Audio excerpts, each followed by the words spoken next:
Class 10 आपके half yearly examination बस आपके सिर पे रखे हुए हैं। किसी के पास में 7 दिन है, किसी के पास में 14 दिन है, किसी के पास में 15 दिन है और किसी के एग्जाम बहुत जल्दी चालू होने वाले हैं। लेकिन अगर आपको कम से कम टाइम में हाफ ईयरली का सिलेबस पूरा करना है, आपके पास सिर्फ 7 से 8 दिन है या 9 दिन है, आपको इसके अंदर अपना सारा का सारा सिलेबस जो आपके हाफ ईयरली में आ रहा है उसे पूरा करना है। तो दिन वाइज आपका क्या रूटीन होगा, डे वाइज आपका क्या एक बेहतरीन स्ट्रैटेजी होगी कि आप उससे सारा का सारा सिलेबस अपने इन 6 से 7 दिनों में कवर कर लो। तो भैया आज की वीडियो में उसी की बात करने वाले हैं। Let's move to the strategy. तो भैया 7 डेज वॉर स्ट्रैटेजी या 7 डेज आपकी हाफ ईयरली की स्ट्रैटेजी है। क्योंकि इसमें लड़ाई की बात क्यों कर रहा हूँ, क्योंकि भैया आपको अपने आप से लड़ना पड़ेगा। ठीक है, जैसे मुझे कीड़ा परेशान कर रहा था, इसी तुम्हें जो होता है हाफ ईयरली एग्जामिनेशंस भी परेशान करेंगे। तो उससे तुम लड़ोगे तभी तो बात बनेगी। तो करना क्या है, देखो ध्यान से। सबसे पहली बात, आपको डे नंबर 1 पे क्या करने का है। डे नंबर 1 है आपको केमिकल रिएक्शन करना है, एसिड बेस करना है, मैथमेटिक्स का पहला दूसरा चैप्टर करना है। अगर आपके पास में metals and non metals as an extra chapter add on है तो आपको मैथमेटिक्स का एक चैप्टर करना है। ठीक है, समझ रहे हो? हाँ सर समझ रहे हैं। दूसरे डे पे आपको लाइफ प्रोसेस प्लस में कंट्रोल एंड कोऑर्डिनेशन प्लस में पावर शेयरिंग करना है। भैया इतने सारे चैप्टर एक दिन में हो जाएंगे मेरे लाल, बिल्कुल हो जाएंगे, लेकिन आपको अपने आप पे भरोसा रखना होगा। जितना कहूँगा उतना करना पड़ेगा। डे नंबर 3 इलेक्ट्रिसिटी प्लस में लाइट प्लस में फेडरलिज्म प्लस में डेवलपमेंट। अरे सर इतना पढ़ना पड़ेगा? हाँ बिल्कुल पढ़ना पड़ेगा। सर स्कूल नहीं जाएंगे? नहीं जाओगे, सिर्फ कोचिंग चले जाओ। स्कूल का जो होता है 2-4 दिन की छुट्टी आपकी रक्षाबंधन की है, फिर उसके बाद में अपने हाफ ईयरली से पहले अगर अपनी 2-4 दिन की छुट्टी कर लेते हो तो कोई ऐसी बड़ी बात नहीं होगी। नहीं तो जो होता है अपनी संडे टू संडे, अगर तुम्हारे पास ज़्यादा टाइम है तो संडे टू संडे इसको फॉलो कर लो। ठीक है, कोई टेंशन नहीं है। सैटरडे संडे आप इसको फॉलो कर सकते हो। ठीक है। Day number 4 sectors of economy forest and wild life slash agriculture. देखो बहुत सारे school forest and wild life देते हैं, बहुत सारे स्कूल आपका एग्रीकल्चर चैप्टर को देते हैं हाफ ईयरली में। तो आपके स्कूल आपको जो सा चैप्टर दे रहा है वो सा चैप्टर इस दिन कर सकते हो, फॉरेस्ट एंड वाइल्ड लाइफ में से या एग्रीकल्चर में से। अगर आपके पास फॉरेस्ट एंड वाइल्ड लाइफ आ रहा है तो एक चैप्टर यहाँ पर रख लेना। अगर आपके पास एग्रीकल्चर आ रहा है तब भी एक चैप्टर यहाँ रख लेना मैथमेटिक्स का। ठीक है, आपका और आसानी से हो जाएगा। डे नंबर 5 मैथमेटिक्स के नाम करते हैं, तीसरा चौथा चैप्टर निपटाते हैं। अगर 5वां भी आ रहा है वो भी यहाँ पे निपटा देंगे। Day number 6 rise of nationalism in Europe nationalism in India plus में रिसोर्स एंड डेवलपमेंट करेंगे। आपकी मर्जी चाहे इसको यहाँ रख लेना, हाँ भैया इसको यहाँ रख लेना। आपकी मर्जी चाहे इसको उठा के यहाँ रख लेंगे, हाँ भैया यहाँ रख लेंगे। डे नंबर 7 एक दिन में इंग्लिश हिंदी खत्म करेंगे। भैया ऐसा हो सकता है इंग्लिश हिंदी के कितने चैप्टर आ रहे हैं। ठीक है, अब कहानियाँ सुनना है भाई तुमको, आराम से कर सकते हो। अनसीन पैसेज की प्रैक्टिस कौन करता है? ठीक है, अनसीन पैसेज तो आपका वैसे ही हो जाता है, हाफ ईयरली की बात है भैया।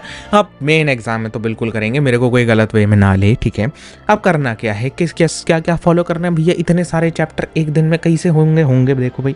साइंस के सिर्फ 1 शॉट प्लस में नोट्स देखोगे, नोट्स आपके आ रहे होंगे, चाहे पढ़ाई एक मज़ा। ठीक है, आपको बहुत ही बेहतरीन नोट्स दे रहा हूँ मैं, हाफ ईयरली भरे के आपके लिए बहुत है। ठीक है, नेक्स्ट आप एसएसटी में क्या करोगे भैया, आपको करने हैं 1 शॉट्स प्लस में नोट्स, सेम। मैथमेटिक्स में 1 शॉट प्लस में एनसीईआरटी। भैया स्टैंडर्ड वाले हैं, क्या करें, एनसीईआरटी कर मेरे भाई। अभी आरएसआरडी में मत ध्यान दे।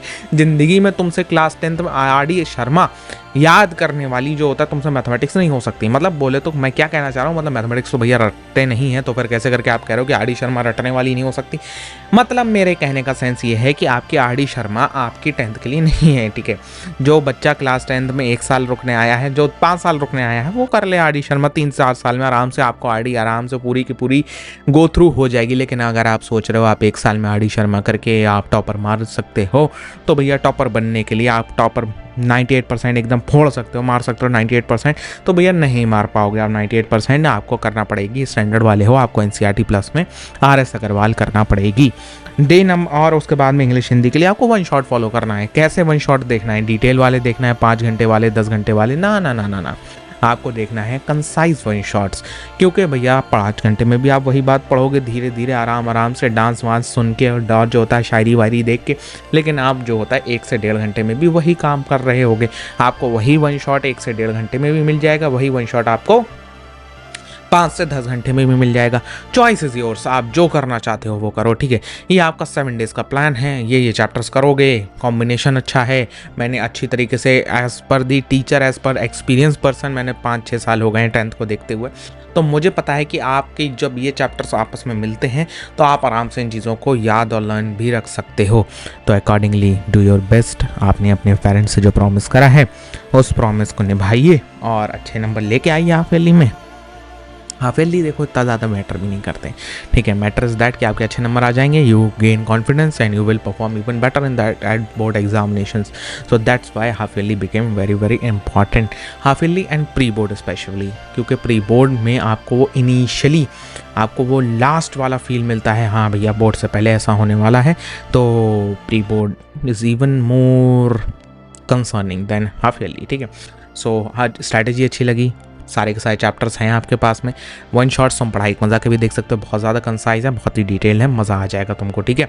तो भैया मेरे को बताओ in the comment section, video को आना फॉलो दिस स्ट्रैटेजी और नॉट। भैया छोटा सा क्रिएटर हूँ, एक सब्सक्राइब तो बनता ही बनता है, एक लाइक बनता ही बनता है, हाइप करना चाहते हो वीडियो को प्लीज़ एंड प्लीज़ हाइप भी कर सकते हो। I will meet in the next video, till then good bye.